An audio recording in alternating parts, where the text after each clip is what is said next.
முக்காடு வெற்றி கழக உறுப்பினர்களே, ஒரு மிக்சர் பாக்கெட்டு, ஒரு முறுக்கு பாக்கெட்டு 2 வாங்கி வச்சுக்கோங்க. 2மே தேவைப்படும். 2மே வந்து ஒரு ஆள் தான் சாப்பிட போகிறாரு. அதாவது என்ன ஆச்சு அப்படின்னா, உயர்கல்வித்துறை அமைச்சர் விஸ்வநாதன் தெரியுங்களா? உயர்கல்வி அதாவது டிவிக்கு மாண்புமிகு முதல்வர் அவர்கள் நியமித்தார்ல. அப்புறம் வந்து ஒரு பேட்டி எடுக்கிறாங்க. அதாவது வந்து வெளியே இப்போ ப்ரெஸ் மீட்டில் வந்து மைக்கு காமிச்சு, ஐயா ஐயா இந்த மாதிரி வந்து பல்கலைக்கழக வேந்தர் வந்து எப்பயுமே முதலமைச்சர் தான் இருப்பார். இந்த வாட்டி என்ன முடிவு பண்ணியிருக்கீங்க? பல்கலைக்கழக அமைச்சராக வந்து முதலமைச்சர் தான் இருப்பாரா? இந்த டைம் வந்து வேறு யாராவது இருப்பாங்களா? அப்படின்னு ஒரு கேள்வி கேட்குறாங்க. அதுக்கு என்ன பதில் சொல்கிறாருன்னா, டிஎம்கே கொண்டு வந்த கொள்கைகளெல்லாம் நாங்கள் வந்து ஃபாலோ பண்ணோம். டிஎம்கே கொண்டு வந்த கோட்பாடெல்லாம் நாங்கள் ஃபாலோ பண்ணலாம். எங்களுக்கு வந்து கட்டாயம்லாம் கிடையாது. எங்கள் முதலமைச்சர் தனியாக வந்து ஒரு கொள்கை கோட்பாடை உருவாக்குவாங்க. அதுக்கப்புறம் நாங்கள் வந்து பண்ணுவோம் அப்படின்றாங்க. உங்களுக்கு இன்னும் புரியுற மாதிரி சொல்கிறேன். பல்கலைக்கழக வேந்தர் அப்படின்னா, அதாவது பல்கலைக்கழக வேந்தர்னால் முதலமைச்சர் தான் வந்து இது வரைக்கும் இருந்தாங்க. லாஸ்ட் டைம் வந்து டிஎம்கேவோட ஸ்டாலின் அவர்கள் தான் இருந்தார். அவரோட வேலை என்ன? அதாவது கல்வி பாடத்திட்டத்தில் உயர்கல்வி திட்டத்தில் வேந்தராக இருக்கவர் என்ன பண்ணுவார்? நான் படிக்கிறேன் பாரு. முதல்வர் பல்கலைக்கழக வேந்தராக இருந்தால் அவர் செய்யக்கூடிய முக்கிய பொறுப்புகள்: துணைவேந்தர் நியமனத்தில் முக்கிய முடிவெடுப்பார், பல்கலைக்கழக நிர்வாகத்தை கண்காணிப்பார், கல்வி கொள்கை, புதிய பாடத்திட்டம் குறிப்பு. இதை தான் நீங்கள் நல்லா நோட் பண்ணிக்கணும். டிவிகே ஃபேன்ஸ் ஓட்டு போட்டிங்களா? மாற்றம்னு அதை நல்லா நோட் பண்ணிங்க. கல்விக் கொள்கை மற்றும் புதிய பாடத்திட்டம் போன்றதில் தீர்மான அதிகாரம் யாருக்கு இருக்குன்னா, இல்லை இது வரைக்கும் வந்து சிஎம் அவர் தான் இருந்தார். ஆனால் இதுக்கு மேலே வந்து சிஎம்லாம் நாங்கள் வச்சுருக்க மாட்டோம், நாங்களே அமைச்சர்கள் நாங்களே முடிவு எடுத்துக்கோம் அப்படின்ற மாதிரி வந்து சொல்ல வராங்க. கல்வித்துறை அமைச்சர் சொல்கிறாங்க. அது மட்டும் இல்லாமல் பல்கலைக்கழகங்கள் நடக்கும் முறைகேடுகள் குறித்து நடவடிக்கை எடுக்கலாம்.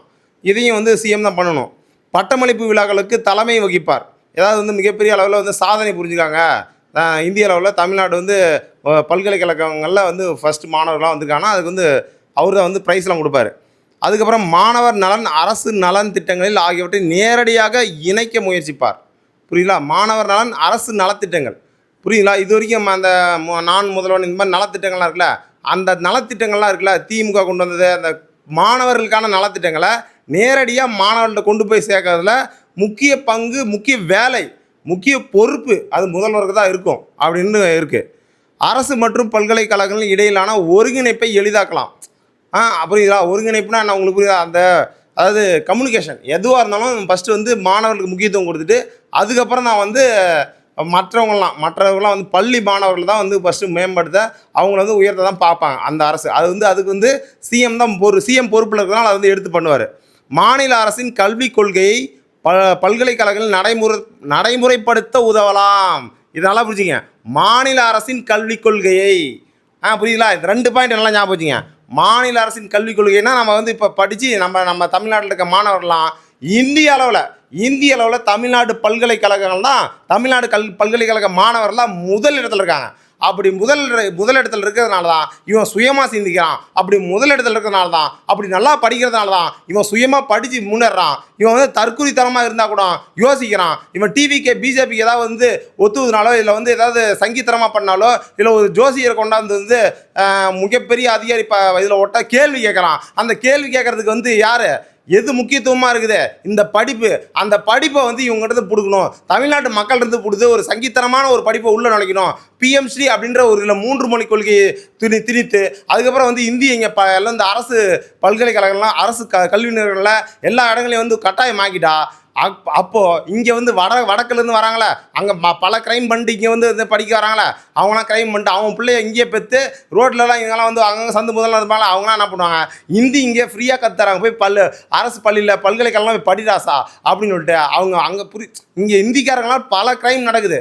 அதெல்லாம் வந்து அவங்க என்னென்னமோ பண்ணிட்டு இங்கே வந்து எந்த ஒரு ஸ்ட்ராட்டஜி இல்லை. இவன் வந்து அங்கே என்ன பண்ணான், எங்கே வந்து வசிக்கிறான், எங்கே வேலை செய்கிறான், அதெல்லாம் எந்த ஒரு இது இல்லை. இங்கே வந்து மாடுகளுக்கும் குழந்தைகளுக்கும் பாதுகாப்பு கேள்விக்குறியாகிறது. புரியுதா? எதுக்காக பிஎம்ஸ்ரீ திட்டம் உள்ள வருது? எதுக்காக இவன் வந்து சிஎம் வந்து முக்கிய வேந்தராக இருக்கக்கூடாது, நாங்களே பார்த்துக்குவோம் அப்படின்னு சொல்ல வராங்க. புரியுதா? அப்போது பிஜேபி கொண்டு வர திட்டங்களை அப்படியே உள்ள நுழைச்சி நம்மள ஒரு சங்கீத்தனமான மாநில கல்விக் கொள்கையை வந்து புறந்தள்ளி விட்டு இங்கே வந்து சென்ட்ரல் கவர்மெண்ட் கொண்டு வர அந்த ஒரு சங்கீத்தனமான கொள்கையை வந்து உள்ள புதிய பாடத்திட்டன்ற பேரில் கொண்டு வந்து நம்ம தமிழ்நாட்டு மாணவர்களை வந்து அவங்க வந்து கல்வியிலேருந்து கொஞ்சமாக வந்து பின்தாங்க வைக்கணும் அப்படின்ற ஒரே ஒரு திட்டம் மட்டும் தான். ஏன் வந்து இந்திய அளவில் இருக்கிற எல்லா பள்ளிக்கூடங்களும் கட்டட அமைப்பில் முதல் கொண்டு நாம் தான் ஃபஸ்ட்டு. கல்வியில் தாழ்த்தப்பட்ட சமூகம் நீங்களாம் பார்த்தீங்கன்னா வட மாநிலம் பார்த்தீங்கன்னா தாழ்த்தப்பட்ட சமூக மக்கள் படிக்க விட மாட்டாங்க இன்ன வரைக்கும். இவன் நேற்று ஒரு வீடியோ பார்த்தேன், ஒரு வடக்கில் வந்து கோதுமையை கொடுத்துட்டு ஐஸ்கிரீம் வாங்கி சாப்பிட்டான். நாமலாம் 90s கிட்ஸுக்கு முன்னாடியே வந்து அரிசி கொடுத்துட்டு கோதுமை கொடுத்துட்டு பாத்திரம் கொடுத்து ஐஸ் வாங்கி சாப்பிட்றதுலாம் அந்த காலம் நடந்தது. நாமலாம் அப்கிரேட் ஆகி நல்லா படித்து மேலே வந்துட்டோம். எல்லா கிராமங்கள்லையும் டிவி, கம்ப்யூட்டர், லேப்டாப்பு, சைக்கிள் எல்லாத்தையும் கொடுத்து படித்து மேலே வாடா, பெண்களுக்கு வாடா, நீ வந்து உனக்கு வந்து ஃப்ரீயாக பஸ்ஸு தரேன், போய் வேலை செய்யடா, உன் பிள்ளைய படிக்க விடான்னு சொல்லி பெண்களை சுயமரியாதையாக அவங்க வந்து தனி ஒழுக்கமாக அவங்க வந்து வளர்ந்து அவங்க வந்து கணவனை சார்ந்து இல்லாமல் இந்த அளவுக்கு பெண்களுக்கு அதாவது பெண்களை முன்னேற்றி மாணவர்களை முன்னேற்றி கொண்டு வந்துன்னா இங்கே வந்து முக்கிய வேந்தராக நாங்கள் சிஎம்மாக வைக்கிறதுக்கு வந்து நாங்கள் வந்து வைக்க மாட்டோன்ற இன்டெரக்டாக சொல்கிறாங்க.